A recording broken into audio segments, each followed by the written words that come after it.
Okay. Are you ready? Once you're ready, put the I banner. have been ready. You been ready? I've been ready. Where's the banner? Oh, now Look we're at that. ready. Yes. All right. What is going on, LBHT crew? Look, I hope you had a great weekend, a great MOK weekend. All right. Hope you guys have stayed warm if you're on the East Coast. Okay. Avoided that snow that's out there as much as possible. But look, the playoffs have started. The Super Wild Card weekend, I guess. So is it Wild Card or Super Wild Card? It's super wild card because there's an extra game, Super Wild Card extra couple weekend games. has started. All right. Some very interesting things have happened on both the AFC and the NFC side. But this video is going to focus on the AFC side. We're going to do another video talking about the NFC. All right. But if you are new here, go ahead and hit that like and subscribe button. All right. Don't forget to turn on those notifications so you don't miss any of our new stuff coming out, like our NFC recap right after we do this AFC recap. But yeah, we had 3 games. We had the Texans versus Browns. We had the Steelers versus Bills. Buffalo. Yeah, and then Chiefs versus the Dolphins. All right. So where do we want to start? I mean, I guess we could start with the Houston Texans and the Cleveland Browns. Listen, I picked the Browns to win this one just because I thought their defense would be able to handle a rookie head coach and a rookie or a rookie quarterback. That was not the case at all. Yeah. Joe Flacco, aka January Joe, showed up. He played horribly. He continued to be a turnover machine, and Houston won 45-14. It was not even close. Yeah, I picked the Texans to win because of January Joe. You know, we like Joe Flacco around here, obviously, but he was off. He wasn't on a team for a reason. Okay, he had a nice little run for a couple weeks to come in and fill in for the third string quarterback that wasn't able to play, PJ Walker or DTR, whoever you consider second or third string. And the thing is this, man, when you get to the playoffs, talent shines, right? And Joe doesn't have it anymore. Whether you thought he was elite back in the day, he wasn't. But whether you thought he was elite back in the day or not, that's not him now. He played, he played a solid performance. He helped the Browns, secure a playoff spot. But now you're in the playoffs and you're playing a playoff team, and CJ Stroud is that guy. Yes, he's a rookie.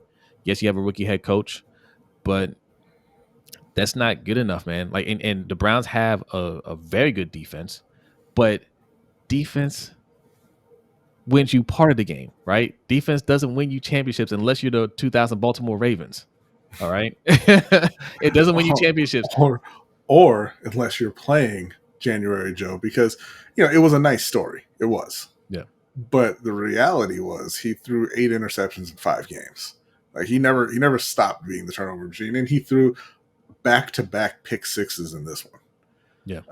I mean, they were losing already, but they still had a chance. And then Joe did Joe things, and that was the end of the season, and that's fine. When you're down to your 4th string quarterback, you're missing Nick Chubb for most of the season.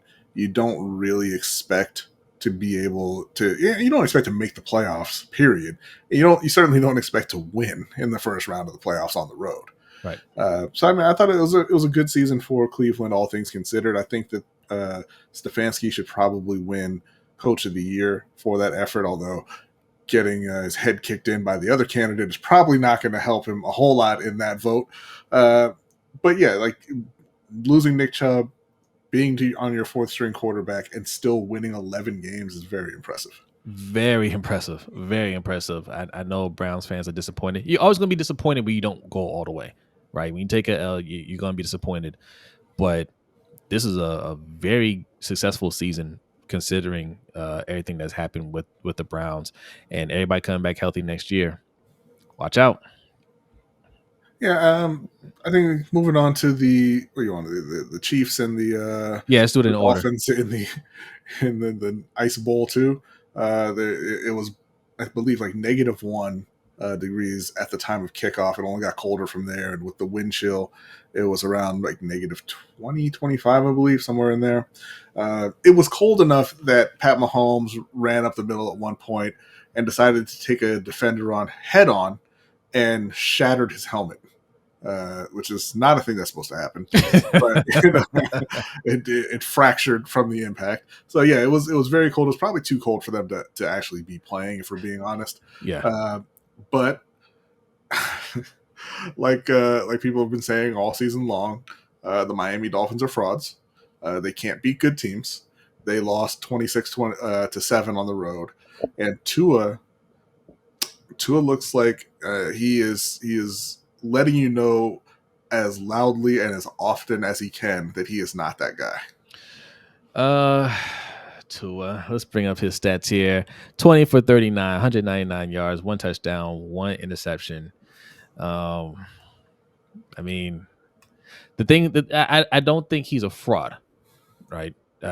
He's just he was overhyped a little bit. That's going to happen when you're having a good year and you have great stats. You're going to have those.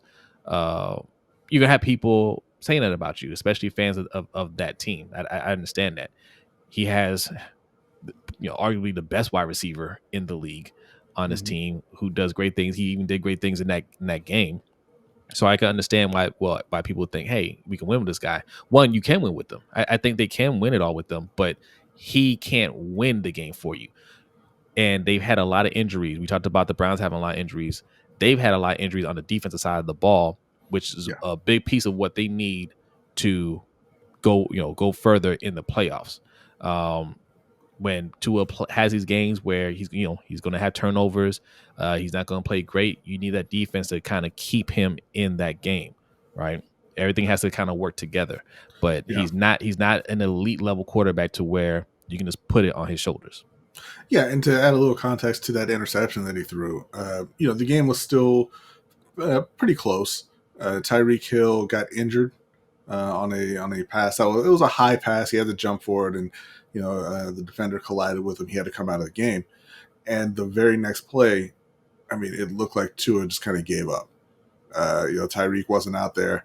He dropped back to pass, and he just kind of threw it up. There was a guy in double coverage. I don't even remember who he was trying to get to, but he was in double coverage. He left it short, and he got intercepted. And it was just kind of – it seemed like without Tyreek there, he didn't know where to go with the ball. He didn't know what to do with it. He just kind of threw it away.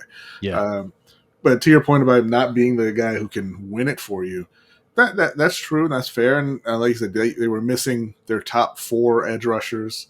They were missing Xavier Howard, one of their starting corners, several other key defensive players, and offensively, they've been kind of I don't want to say a run first team, but they've had 2 very productive running backs all year, Raheem Mostert and Devon Achane.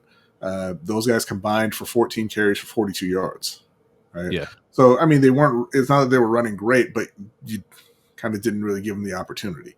This is another example that we always talk about of the offensive coordinator being the one who stops the run game. Because they kind of just put it onto his shoulders. They didn't give those guys a chance to really, get going. You saw that last week against Buffalo as well when they were playing for the division. They were in the first half running, I believe it was like 17 carries, over 100 yards. And then the second half, for absolutely no reason, they ran it 3 or 4 times total. Yeah. I think that they've got some things to reckon with, right? They have Tyreek Hill, they have Jalen Waddle. You're not really going to get much better at wide receiver in this league. They have Raheem Mostert, they have Devon Achane. That's a pretty good duo at running back. They've got talent on defense, and the issue really is, can they improve at quarterback? And that's a really difficult thing to do. They had the opportunity this past offseason, potentially going after Lamar. They decided not to. They decided to stick with Tua. And now, not sure where you can find an upgrade there. You're just going to have to kind of hope that, Tua continues to develop, continues to get better, gets smarter with the ball, and can avoid some of those mistakes that you see in big games. Well, yeah. Look, we talked about it, right? We did a video on teams that passed up on Lamar Jackson. Mhm. We mentioned Miami Dolphins, and we said at the time, like, hey, look, the way Tua's playing, the way the team is playing right now, they're not going to look at it in the moment as a mistake because Tua looks good. But wait a stay tuned. Wait a little bit longer, get to the playoffs or get down the stretch and see how it looks then. And now they're seeing, yeah, there's levels to this, and Tua's not on that level. But I'll say this: one, I do think they can win with Tua, right? Two, I think Tua can get better. How does he get better? I think we got a little something that might help his focus out a little bit. Okay, because sometimes, especially when especially when Tyreek Hill is not in the game, he loses all focus. He doesn't know where to go with the ball. We have something for you, Tua, that might help you get back on track just a little bit. All right, a little magic mind, if you will. Magic Mind Oh, like there that. it is. There it Yeah, is. no, and I was thinking that as well. I was thinking that with Frank Smith and Mike McDaniel. Like it has to be a loss of focus when you just say, you know what, I know this is working really well, but where did I put my run sheet, run play sheet? I don't know. I'm not calling it anymore. You just kind of forget about it. You forget about one of the fastest guys on the field in Raheem Mostert. You forget about one of the most electrifying rookies in the league in Achan, and you just stop running it all together. It's because you're not focused on what you're doing. Your mind's scattered. You're all over the place.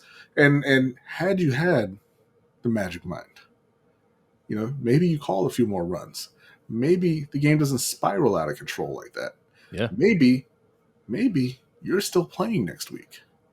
I know that it helps me. It helps me in my job. It helps me when I'm doing the YouTube thing. Especially this past week when I'm trying to set up this whole new streaming platform that we're on, creating all of these scenes, kind of these new graphics, the new setup and everything, taking a little bit of the magic mind, which is kind of a productivity and a shot, in a little shot. Uh, it really helps you kind of stay locked in and focused on what you're doing. And your mind doesn't wander. You don't need to take breaks as much, and you can kind of just stay with the task until it gets completed. Yeah. Yeah. Yeah. And look, it's great taste too, right? As you guys know, I'm skeptical of foods that have a green color. Green's my favorite color, but this is a very good tasting drink here. Okay, so and like B said, it helps with your focus. It's all natural. Okay, so you're not gonna have that crash coming down like you would from other energy drinks that are packed full of caffeine, Mm-hmm. okay, and sugars. Sugar, All right, yeah. yeah. So yeah, I mean, look, follow that link down there. Okay, they have a special that they're running this month, just Yeah, for the month of January. for just for the month of January, if you go to www.magicmind.com/JAN lunch break and you use the code LBHT20, you're going to get 1 month free off of a 3-month subscription. And on top of that, with that code, you're going to get 20% off for a total of 75% off of your order. Now, I said the 1 month free, that's only for the month of January. So you want to get over there as quickly as possible and put in that order. The LBHT20 code is going to be good, forever. But you definitely want to get the 3-month subscription order in so you can get that first month for free. And, you can get your magic mind. You can start focusing and locking in and really, taking your job or your creative stuff to the next level. Yep. You know, All right. Okay. So on to the next game, the final game of the Super Wild Card weekend. Buffalo Bills versus the Pittsburgh Steelers. Our guy Suge Knight 323. He's a Steelers fan. He was live streaming about this game. Didn't go great. Didn't go great for the Steelers fans. it really didn't. Mason Rudolph is not the guy. I mean, they've known that for a while. They drafted him in 2018, but he came in and he played well enough for them to win their last few games to get into the playoffs. So they kind of stuck with him, and it was, I don't want to say it was a mistake because the alternative is Kenneth Pickett, but the ceiling isn't very high when you're throwing Mason Rudolph out there. The thing that was more disheartening than that was the defense. Early on, the effort was terrible, and then they got a few stops, and then the effort turned terrible again. They gave up 2 touchdowns to 2 different tight ends in the first quarter. It's the first time that's ever happened in the playoff. Josh Allen, he got out on a scramble, and he kind of stopped after like 10 yards because that's usually where the run ends. Somebody hits him and he goes down, but there was no one there, and he turned it on again. He outran everybody else for a 50-some yard touchdown run. There's a poor tackle in there.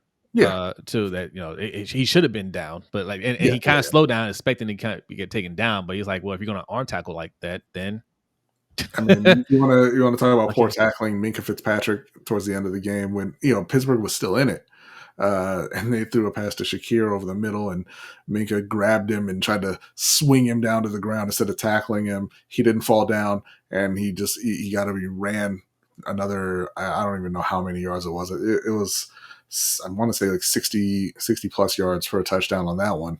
That was kind of the end of the game right there. But it was disappointing, not because they lost, because I think everybody kind of expected Buffalo to win, but it was disappointing because of the lack of effort from Pittsburgh. Yeah. And look, they battled in the second half. That first half was really disastrous, and that did them in. And then just at the end, like, I mean, they're just not good enough. Right? Like, I mean, you're not going to win with Mason Rudolph. I mean, you can call it what you want, Steelers fans. That I'm not saying anything that's shocking there. You don't have a quarterback. Even with Kenny Pickett, you don't have a quarterback. And that's something that you have to fix. Okay. They're a competitive team, obviously. You're going to compete as long as Mike Tomlin's there. You're not going to have a losing record. That's just not going to happen. Okay. I don't care what it looks like on a team. You're not going to have a losing record. But do yourselves a favor. Get a quarterback. You don't have to make them. I don't think they're going to have Mike Tomlin very much longer. I don't know. Well, I mean, half of that fan base doesn't want him there. I mean, I think that's for other reasons. But well, yeah, but they say he turned down an extension, and this is the first time that he's going into the last year of his contract. And he said that he's going to, take some time and think about, what the next step is for him, whether or not he wants to come back, or, if it's time to step away from Pittsburgh. I think a franchise quarterback will help change his mind. Yeah, it will. And that's why he's going to be thinking long and hard about coaching Bryce Young for the next week. All right. So that's it. Next week, the schedule for next week is Saturday. The Ravens take on the Texans at home. And then 4:30 Eastern. 4:30 Eastern. And then it's the Bills. It's the Chiefs going to Buffalo to play the Bills. 6:30 Eastern on Sunday. Okay. And that's it for this video. We're going to do an NFC recap, and I know you guys are waiting for that. But yes, if you are new here, hit that subscribe button. Don't forget to hit the like on this button on this channel as well, or this video. Also consider joining our Patreon if you are a fan and you're really feeling this and you want to support the show even more. Go to patreon.com/LBHTShow is how you can do that. For as little as $5 a month, you can get access to our overtime show, which is a lot of fun. Also our Discord channel, and more. Okay. So go check it out. Patreon.com/LBHTShow. But that's it for this video. Thank you for watching, and we'll see you in the next one. Peace.